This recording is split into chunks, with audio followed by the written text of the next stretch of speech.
In the real estate game, everybody's playing for keeps. Welcome to my world. Tonight on 2020, what happens when your real estate dreams cave in, literally? Houses swallowed by a sinkhole. Tonight, 7 families looking for new places to live. Homes with that sinking feeling. And the landlords looking to make a fortune. Their only hurdle, they need you out to flip the building. But did those landlords flip out? What are you doing? I own this building. You think this only happens in the cartoons? You're sawing my floor. You put a new hole in it. Tonight, the 2020 exclusive, the couple called the Landlords from Hell. Then, the contractors who come in and flatten homes. What happens when they meant to tear down the house next door? How do you tear down the wrong house? And what did the homeowner get? And I'm sorry? It happens more than you think. Tonight, the fight to get the homewreckers to pay up. And yes, there's money in this fixer-upper, but this is ridiculous. Whenever you see in the paper, great bones, that's code for hoarder. We take you inside the hoarder houses. And is this real estate for real? Living in a tricked-out dumpster? No rent, no mortgage, no property taxes. A converted plane? Welcome to my home. Get ready for takeoff. 2020 Home Sweet Home starts now. Tonight, in much of this country, real estate is roaring back. Home prices up 13% in a year, buyers in bidding wars, families looking to flip a property for a profit. It looks easy on TV, but tonight, see what happens here when a couple so determined to flip their property, they'll do anything to get their tenants out. ABC's Chris Connolly tonight on why they're now being called the Landlords from Hell. Flipping homes for fun and profit. It's long been a popular investment strategy and a cable TV staple. But before buying your own flip-worthy walk-up, consider a man who went from this house to the big house. What is it that you regret doing? Well, all of it. I mainly regret having bought the building. Long before 34-year-old Kip Macy was cooling his heels in county, he and his wife Nicole were famous in the real estate hotbed of By the Bay, San Francisco, because what they did in this building, Plot from a horror movie. Insane. Menacing tenant. Terrorizing. won them the title The Landlords. Landlords from Hell. It's said this 3-story walk-up in a sketchy neighborhood had once housed a sex club. But under the Macy's, only the tenants got, well, you know. Kip, a keep-to-himself type who earned 6 figures in software, says the initial plan to flip the building was Nicole's. Step 1, buy apartment building. Step 2, evict the tenants legally. Step 3, sell the apartments as condos. Step 4, pocket a quick $200,000 profit. I was hesitant, but she assured me it wouldn't be that risky. Oh, but it was. Just ask real estate expert Barbara Corcoran. The Macy's started off as very naive, thinking they could just flip this building and make a fortune. But guess what? Then reality hit. It's called a tenant. A tenant like the guy in apartment 4, camera-shy yet tech-friendly Scott Morrow, who recorded the Macy's and played the city's tenant-friendly housing laws like a Stradivarius. Tenants are almost impossible to move today if they don't want to move. We're the owners of the property, Scott. You don't have a permit to do any work here at all. Basically, Scott was sort of the one breaking point. You wanted to be kicked out on your ass when I kicked that dirt bag. You got mad at some point. Probably. And that's when we started making bad decisions. Instead of flipping the building, Kip and Nicole flipped their lids, declaring war on their tenants. Hey,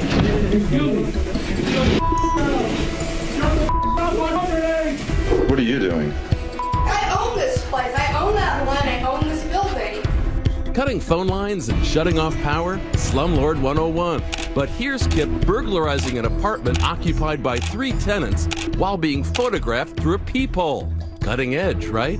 I regret having moved the Mexican stuff in the hallway. The Macy's drenched the rest of the 3 tenants' stuff in ammonia. He said, you know what? This is my building. I can do whatever I want. This is my property.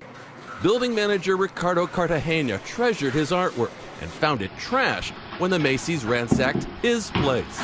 They don't care, like Katrina was in my apartment. Everything destroyed. Why did you take stuff out of Ricardo's apartment? Because it was garbage. Then there were the menacing phone messages. We're calling to help you. Get out of the building or bad is going to happen to you. Could it get uglier? Well, the Macy's did purchase a handgun. He called me, Ricardo, if you come to the building, my wife bought a gun and we will shoot you. This is serious. Did you threaten to shoot him if he came back on the property? No, I threatened to shoot him if he attacked my wife. Had he ever attacked your wife? She had never attacked her, no. The Macy's did attack the building.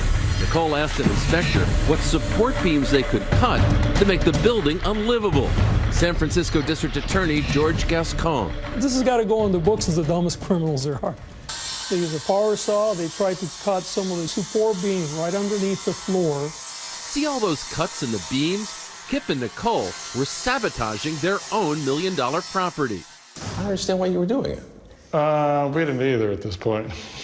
When there's enough potential profit in a building, the tactics escalate because the landlord wants to get his hands on that money.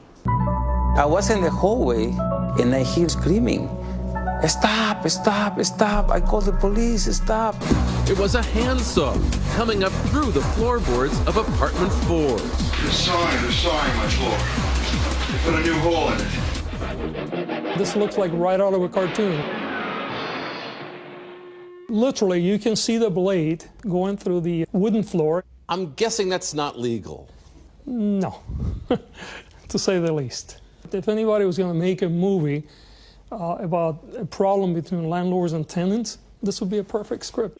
The DA's office rolled the credits on the Macy's reign of terror, charging them with a fistful of felonies. The case aided by shocking boasts that Kip had made on the internet. I will be demolishing his unit while he is living in it. I slammed him against the wall. We harassed him a bit because we no longer had anything to lose. He had parts of his floor cut out from underneath, also illegal, but whatever. Whatever? Breaking the law? Whatever? We felt like the law had abandoned us. Kip and Nicole were held on big-time bail, $500,000. To spring them, Kip's parents dug deep. His mother, Marie, a VA nurse, sold her jewelry. But the couple fretted that their freedom would be short-lived. It just seemed like the vice grip of the system was just closing in upon us. So in June 2010, Kip and Nicole skipped bail and vanished.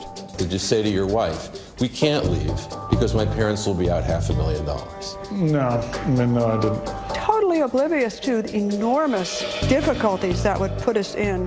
Kip had messed with the wrong mother. Marie reached out to Jerry Ito Campana and Ron Lee, bail agents and bounty hunters for 30 years. I found out that the passports were used to exit the United States. Gumshoe work by Jerry and Ron would produce the break they desperately needed, someone with inside info on the couple's whereabouts. And they gave us a street. A street where? Florence. Florence, Italy, a romantic city swarming with American tourists, the perfect hideaway for Kip and Nicole. But Ron vowed to track them down. I had mugshots of them, and I stared at them. When I was shaving, I took them into their bathroom and just kept staring at them. After 3 fruitless days on stakeout in Florence, Ron's attention wandered to the unlikeliest of Italian sights, a Chinese restaurant. I see this sign that says Chinatown. I said, hey, I got to have a picture of this. And then as I got there, I looked up, and there they were. And I said, oh my God. Kip and Nicole might have been on the lam, but they had made no attempt to transform their appearance. They had no clue that we're coming after them. They thought they were home free. The next day, Marie pushed open this door and stood face-to-face at last with her fugitive son. A big hug was not on the menu. What did you see on his face when you looked at him? He was kind of horrified. He said, well, I'm impressed. You look mad. Yeah, I mean, probably. At your mother? Yeah. Whose money you had used to get out of jail? And I just saw her as sort of representing the state, which was trying to take me down. Kip and Nicole were eventually taken into custody and returned to the U.S. But Kip's mother's aim was to get her money back. And to her shock, the DAs and courts stiffed her, she says. I mean, we were robbed by the courts. They fled the jurisdiction, they fled the nation. And that's really what the bottom line is. It's the judgment and sentence of the Nicole and Kip were sentenced to 4 years and 4 months. Still married, during sentencing, they barely looked at each other. Their real estate dream lost to foreclosure. As he sits in stir, Kip thinks, not about the tenant terrorizing he pled guilty to, They're sawing my floor. but about that lost $500,000 and his hopes to pay his parents back. And $100,000 a year over 5 years. You're going to give him $100,000 a year. If I can. People ask me, am I angry with Kip? And I said, no, they're just really sad. Obviously, we're both sort of ashamed of being here. It's a difficult juncture. You're the landlords from hell. That's what they say, yeah. We want to know what you think tonight. Do those landlords deserve their new address? Let us know on Twitter. Use the hashtag ABC2020. Don't go away tonight. Coming up next here, the home wreckers sent to demolish the home next door. But what happens when they tear down your home instead? And all you get is an oops? Still ahead, your home reduced to rubble. It's totally gone.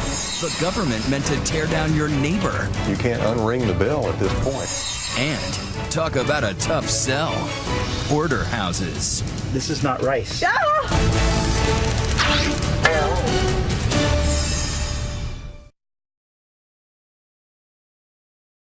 We're going to turn now to the home wreckers, but not what you might think. These are the crews hired to flatten homes, make way for new ones. But what happens when they get the address wrong and knock down your home instead? Tonight, ABC's Jim Avila on the fight playing out right now. Should these home wreckers have to pay up for their mistake? You'd be surprised. The new dining room will have a straight out view. It was supposed to be the retirement home of their dreams. We can decide if we want to put a fireplace out there or not. Soon to be empty nesters, David and Valerie Underwood had a grand plan to fix up this Fort Worth house and move in. It had been David's grandmother's, a gathering place for family holidays filled with cherished memories. That's the first third-generation Christmas we've had there. Oh, yeah. Then last summer, after hiring architects and builders, the Underwoods drove by to check out the condition of their lawn. I've got a little mowing and weeding and edging to do. But then a shocking discovery. Something was missing. And right by here, she taps me and goes, David, the house is gone. It's totally gone. It was surreal. That's right. The lakeside view was intact, but the 1,200 square foot home, gone. Where are we kind of standing right here? This was the garage. The living room was right over there. The bedrooms were back on that edge of the house. That was the patio. How on earth could a house just vanish into thin air? Believe it or not, the city had bulldozed it by mistake. They even took pictures of their handiwork. I was just shocked. I'm like, you know, how do you tear down the wrong house? The Underwoods house is 9716, marked on their mailbox. The one the city was supposed to demolish was next door at 9708. But somehow the brain trust at City Hall managed to mess that up. In today's world of GPS, when you can spot something the size of a nickel, I would think that there would be a fail-safe. A one-time occurrence? Actually, no, according to Barbara Corcoran. It happens more than you think. You could probably find at least one home wrecked in just about every city across the United States by mistake. Demolishing the wrong house is actually hard to do, according to New Jersey contractor Lou Santora. It's basically just completing a mountain of paperwork. Letters from your asbestos company, the gas company, the water company. If you're a competent contractor, things like this shouldn't happen.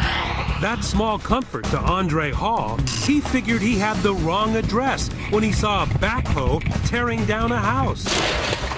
I was like, oh, somebody's house getting knocked down, it can't be mine. I drove around the block and came back, and it was my house. I was just in shock. He had poured his heart and soul into fixing up the Pittsburgh house, prepping it so his 3 daughters could move from living with their mom out of state to be with him. I put new glass, put new frames, new windows. I did everything I had to do to get this house right. He even painted his daughters' rooms. There's no place like home, and now for Hall, that's way too true, because there's no home, period. It's gone now. It ain't nothing but an open lot. Hall hit rock bottom, and today he lives in an apartment without his daughters. Nobody wants to take the blame. The contractor points the finger at the city points the finger at the contractor. You would think when your house gets bulldozed by mistake, you'd get compensated, and quickly, but you'd be wrong. Jesse Vernon is a good example. Here are pictures of his Little Rock house being demolished last year. The city hired contractor admitted to a local TV station that he made a big bulldozer blunder. There were two houses side by side, and I didn't look close enough to figure out which is which. But adding insult to injury, Vernon has not been paid, neither by the city nor the contractor. And listen to this bold reasoning from the contractor's attorney. He says they did Vernon a favor. I think Mr. Vernon actually benefited from what my client did. And Knocked down the wrong house? I know it sounds, oh, you knocked down the wrong house. That sounds terrible. Well, if it was your house, you would think it was terrible. Surely. But the city had told Mr. Vernon months before this to fix this house up or to demolish it. My client just hastened what was probably inevitable. But that's not your client's decision to make. You can't unring the bell at this point. But Vernon says he was planning to repair the house to rent it out. Vernon went to a city council meeting to try to get justice. Good evening. I'm Jesse Vernon. No luck. Mr. Vernon's interest and the city's interest at this juncture are not aligned. File that under legal talk for Sorry Chump. We had to ask a few questions. Is it really not your fault? You have no responsibility for this? The people you hired knocked down the wrong house. Yeah, the people we hired didn't do what we hired them to do. No, I don't think that we have a legal responsibility for that. So if I hired somebody to knock down my porch, and they knocked down my neighbor's porch, don't you think my neighbor's going to come after me, not just the guy who knocked down the porch? Well, I think so, but you don't have immunity from negligence actions as local governments do. Wait, come again? You don't have immunity from negligence actions as local governments do. If you would do that, Mr. Vernon. You heard right. Some local governments are off the hook from lawsuits. So if they hire a bungling backhoe that happens to flatten your home sweet home, you're on your own. Where does that leave Vernon? The city advised him to sue the errant contractor. It would cost me money to sue, and I shouldn't have to pay a dime. And all I've heard is talk. Back in Fort Worth, talk is all David Underwood has been hearing too, even though the city admitted they made the error. In a statement to 2020, they said they have reviewed city policies and procedures and added a series of additional checks. But they still haven't paid a check to the Underwoods. You must be a little ticked off by now, right? Frustration's growing. Especially since for the years that the city was collecting taxes on the house before it was demolished, it was appraised for $82,000. But now that the city might have to pay for the wrecked house, there's a new appraisal for just $25 grand. You can't buy a car for that, much as a house, right? We wanted to ask the city about that, and since they wouldn't talk to us on camera, we went straight to City Hall to confront Underwood's councilman. I'm Jim Avila from ABC News 2020. Nice to meet you, Jim. Are you disappointed at all that the city has not come forward when they admitted they made the mistake? We are going to settle with this gentleman, but there has been some discourse over total settlement value, and that's where it's at right now. Has the assessment been reduced in order to pay him a lower amount? No, absolutely not.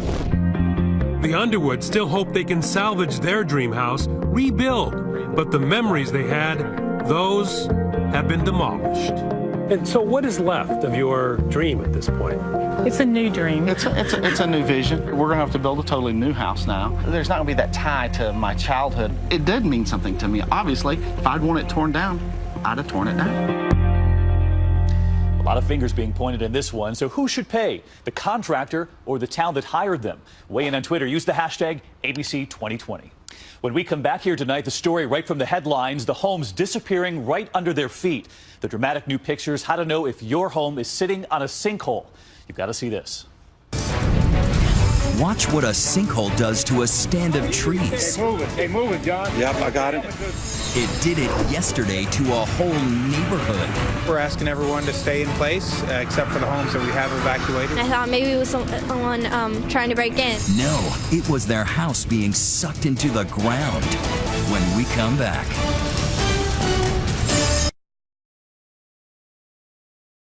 We've all heard it before in real estate, location, location, location. But what happens when that location disappears under your feet into a massive sinkhole? Tonight, the real estate nightmare playing out in one American neighborhood. 7 families suddenly looking for a new place to live tonight. Here's ABC's Gio Benitez on that sinking feeling. Welcome to sunny Florida, the sinkhole capital of the nation, a hole that can bury you financially or bury you forever. I told everybody to get out, and while we were putting our clothes halfway in the house, halfway out of the house, called 911. How far is it sinking? It's just cracking. The whole house and the floors are cracked. This is what's left of the Dupree family home after a sinkhole made a house call yesterday. Really loud, and I thought maybe it was someone trying to break in. No one was breaking in. It was the family home breaking up. First the porch and the brand new boat devoured by the earth. Today, a demolition crew took care of the rest, pushing the remains into the sinkhole, reducing what housed 5 years of Dupree family memories to dust. Later this weekend, it will also be filled in with sand. That's Florida is all about. It's going to a theme park and doing the disaster rides where we got it all live here. The Dupree family says they knew the sinkhole was here years ago, but were fighting with their insurance company on exactly how to fix it. The Duprees aren't alone. This homeowner has been living with the danger of a potential sinkhole on his property while he slugs it out with his insurance company on how to proceed. We're in a dangerous situation.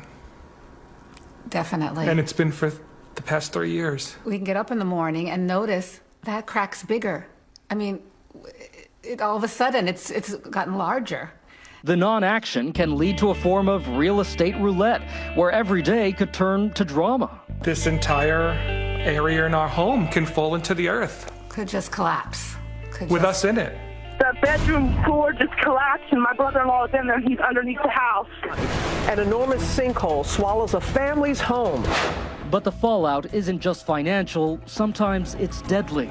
Back in February, a Seffner, Florida man was killed when a massive hole opened up under his family's home. Without warning, the ground gave way and swallowed the 37-year-old. His furniture, clothes, and everything else the sinkhole could fit in its giant mouth. The hole just opened up and swallowed my brother's bed. The victim's brother went into that same darkness and lived to tell about it. I was in that hole myself. I didn't care. The hole was still growing as I was in the hole. The concrete was still falling as I was in the hole. I didn't care. I really didn't. This man here is going to have to live the rest of his life seeing himself in that hole and hearing his brother scream his name. That's his last words, is calling his brother's name. The damage was a shock to first responders as well. Never in my life have I seen anything like that. The man became the 3rd sinkhole fatality in Florida. Carla Chapman was barely able to avoid the same fate. In 2011, the Plant City woman fell in a sinkhole in her own backyard, but managed to call 911 from her cell phone. 911 emergency, do you please fire ambulance? You're in the ground? About the only thing unexpected in this week's drama was that the damage happened outside the so-called sinkhole season, which runs from around February through the end of the summer. Sinkholes form when limestone, which is porous, is eaten away by water. The land above it, now without the support of the limestone, can dramatically give way at any moment. To get a closer look at a sinkhole, we went inside one with geologist Anthony Randazzo. Here at the Devil's Den Scuba Diving Resort near Gainesville, people don't fall in a sinkhole, they take the stairs. You're in a major cavern system here. And when you're looking at this, you're saying it's a lot like that Seffner home. Yes, with the surface expression being very small, a diameter of 20-25 feet for the sinkhole. But in the subsurface, much wider, much deeper. Down in this diver's paradise, the terror many associate with sinkholes is replaced by tranquility. But the question they're asking above ground remains the same. Do you think any recovery effort would have been successful? No, I think it would have been fruitless, unfortunately. One man's misery is another man's opportunity. Enter the sinkhole guy. So Taylor, there's actually sinkhole activity beneath this home. That's correct. It was identified by the engineers that the soils are very unstable below this home. Taylor Yarkowski is a contractor, and during sinkhole season, he's busy, very busy. How many of these do you do each month? We underpin anywhere from 30 to 40 homes in a month, average. The process involves a series of metal rods and a concrete-like mixture that brackets the home to more solid footing. But peace of mind does not come cheap. This process, depending on the size of the home, can range anywhere from $25,000 to $50,000 per home. Experts say a home with a sinkhole problem can lose 80% of its value. Simply because home buyers are afraid to buy in the area. Fear is the worst enemy of real estate value. Real estate shark Barbara Corcoran says just the stigma of having a sinkhole property in your neighborhood is enough to drive property values down. It could reduce the value of your home by a third, even 40, 50%. Yesterday, Michael Dupree tried to recover the value of something far more significant. He asked firefighters if his wedding ring could be retrieved from his home. A firefighter did manage to find the ring on a desk. They went in all buckled up and broke in the window from the back before it came down and grabbed it and got it from me. And not a moment too soon. I mean, it's amazing. We never thought that it could be so devastating. Hoarder houses. Get them cheap if you can even get inside. We don't just have a hoarder house here today, we have a hoarder yard. Push it in the pool. Dump everything in the pool and put dirt on top. Take an unforgettable tour of the ultimate real estate challenge. The smell is almost indescribable. That's next.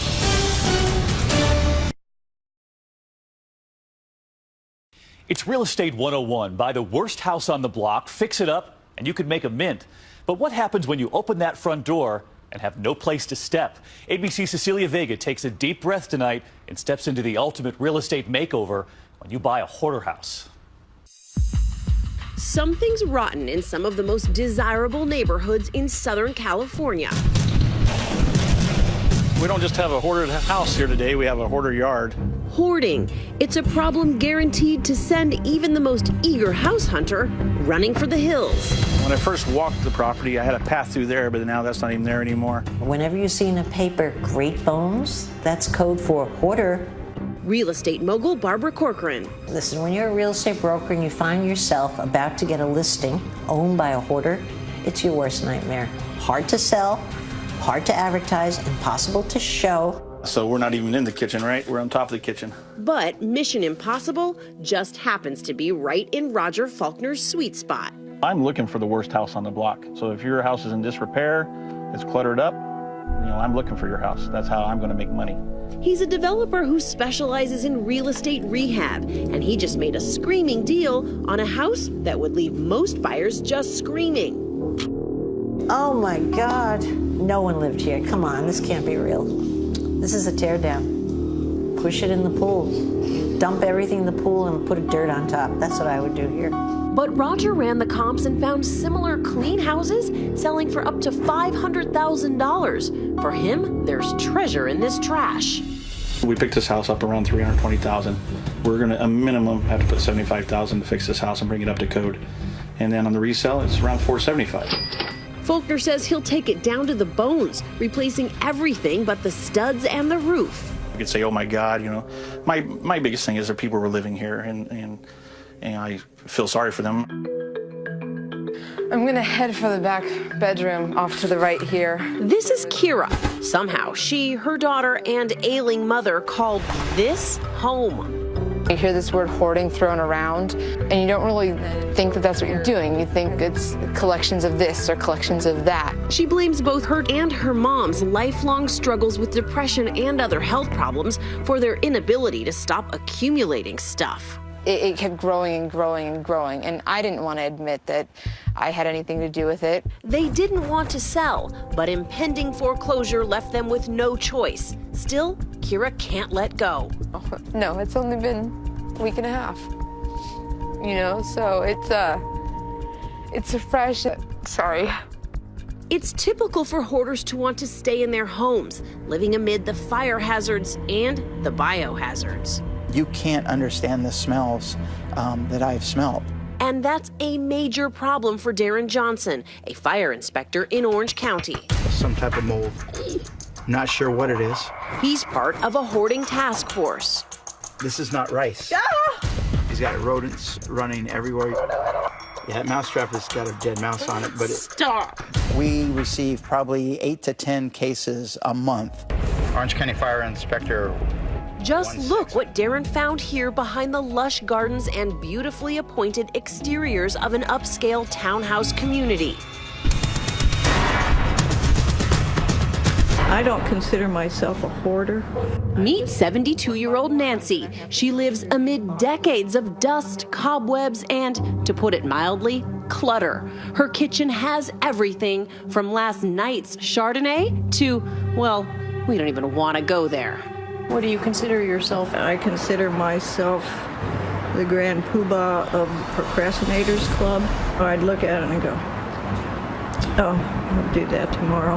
Her bed is like the rest of this room, piled high with letters, bills, and clippings from really old newspapers and magazines. She's kept this one since 1981. A Magnum PI was big back then. Yeah. Oh, yeah.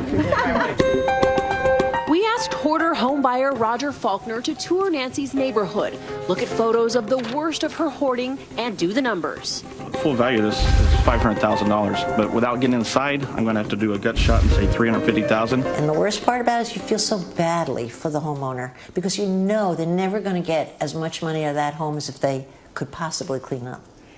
Nancy says her home is not for sale, though the choice isn't all hers. Inspector Johnson could nail a red tag on her door right now, and she'd have 30 days to move out or sell. But that's not his style. Writing a ticket, red tagging a house, kicking them out of their own house, that's not success. I'll state it, over and over. We really, really need you to pick up the pace. He charms, cajoles, and warns Nancy. He'll be back in a month, expecting the combustible clutter to be gone. It sounds like you're saying that Nancy is a tough case. Nancy has been a very tough case. In Nancy's case, counseling and Inspector Johnson's gentle nudges seem to have made a noticeable difference. It's been a month since he's seen her place. Hi, Nancy. Holy cow. Well, you could not walk in this room whatsoever. This looks great, Nancy. Yeah. It's a room. I know. I can actually get to my desk. Hello. Are you Nancy? Yes, I am. But will Nancy's home improvements make a difference in Roger's earlier estimate? But without getting inside, I'm going to have to do a gut shot and say $350,000. Apparently not much. Your property's worth, in my mind, around $360,000 in its current condition. She absorbs the raw truth, but Nancy isn't selling. Are you interested in selling to me today? Oh, no. No? No. Because she has a dream. So what's next for you, Nancy? If I come back in 6 months, what am I going to see? I might not be there yet, but my aim is house beautiful. Or at least not house horrible. Down in San Diego, Kira's deal meant she had to hand over the keys without taking the time to move everything out. Still, she's grateful to have found Roger, a buyer crazy enough to take on the mother of all fixer-uppers. I'm hopefully the solution for everybody. I can come and buy this property, I can rehabilitate it and sell it to a nice family. I can bring the values of the community up. For her part, Kira gets a fresh start, relocating to another state. I figure I'm going to come out on the other side, a bit beaten and weathered, but I'm going to come out of it. Next, could this real estate be real? Welcome to my home. A plane becomes his cottage in the woods? Yes, there's a shower. Or how's this for a small apartment? Pimp my dumpster? Well, it's probably the nicest garbage can in the world. Cuckoo, cuckoo. You live where? When we come back. Everyone wants their home to have a personal touch. That's why we call it Home Sweet Home. But what happens when that home is unlike anything you've seen before? ABC's Nick Watt was invited over and wasn't the first to ask, you live where? If you fly over these woods today, you're sure of a big surprise.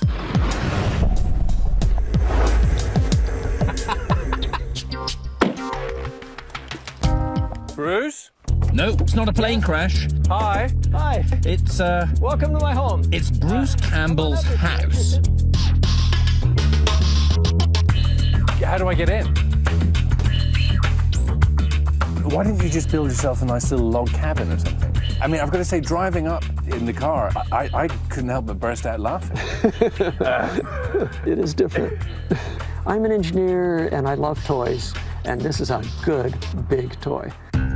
This was once a perfectly normal Greek passenger jet, Olympic Airlines, until Campbell, a pleasantly eccentric electrical engineer, bought her for $100,000, flew her to Oregon, where a house mover inched her into her new forest home. I mean, you've gone for the kind of open plan feel. Yeah. Works? I'm single. I don't need walls. They just get in the way. Where Campbell has rigged up the toilet, so it works on the ground. It flushes. Oh, yes. And the shower. Well, that's a custom edition.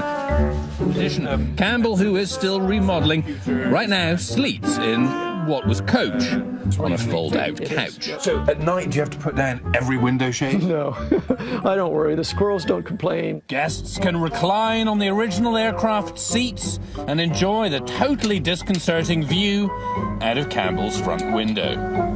To me, that's the view that the pilot is going to see just before he dies. Out onto the deck. And for outdoor fun? Nice bit of outside space. Well, there's this. There's a lot of gear. Have you ever bounced on an aircraft's like wing? A normal airplane. Yes. Do you think this is going to catch on? Well, I do. I really do. And I'm disappointed that it hasn't caught on already.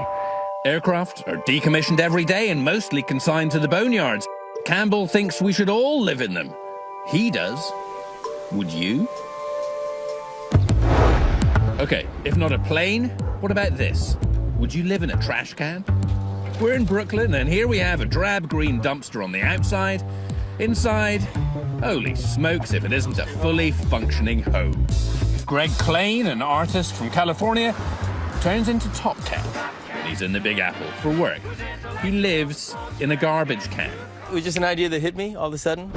It's his Brooklyn pied-à-terre. Got all my socks, underwear, shirts. I have a lot of bedding in here, pillows, blankets. Here's the refrigerator, which is just a cooler with ice. And what if his wife comes with him? She was just down here for a week. We stayed in the dumpster together. The place is just 6 by 6 by 5.5 feet. You can go diagonal and still stretch out. Yep, I know what you're wondering, and here's your answer. We have the toilet. It's got a marine grade toilet, one you would find in a boat. And if you look closely, you can actually see the sidewalk.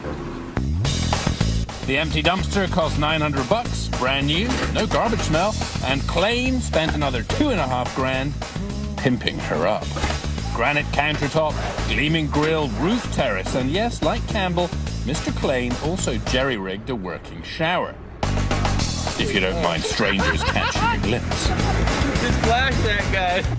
Total cost, $3.5 grand, which is like a month's rent on a one-bedroom apartment here in hipster Nirvana. No rent, no mortgage, no property taxes. And you can park it pretty much anywhere. No one bats an eyelid at a dumpster. No one would ever imagine it's actually a house hiding in plain sight. Well, it's probably the nicest garbage can in the world. Yep, it probably is. And is this, on Bainbridge Island, Washington State, the nicest treehouse in the world? It looks like a cuckoo clock. Cuckoo, cuckoo. But inside is the most ridiculous treehouse I have ever seen. The fairy tale brainchild of Heidi Danilchik. First off, I have a lot of wonderful friends and relatives, and they were getting tired of my couch. So I needed a place, a guest house. She got one. Inspired by the Swiss chalets of her childhood vacations, this place sleeps 4. And I'm talking 4 adults. Hot and cold running water, gas fireplace. It's not your apple crate in the branches treehouse in grandma's backyard.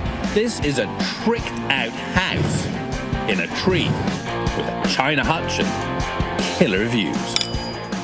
All built by Treehouse Workshop. That's Pete Nelson's company. He's the star of the Animal Planet series, Treehouse Masters. I'm Pete Nelson, the Treehouse Man. And here's the bad news.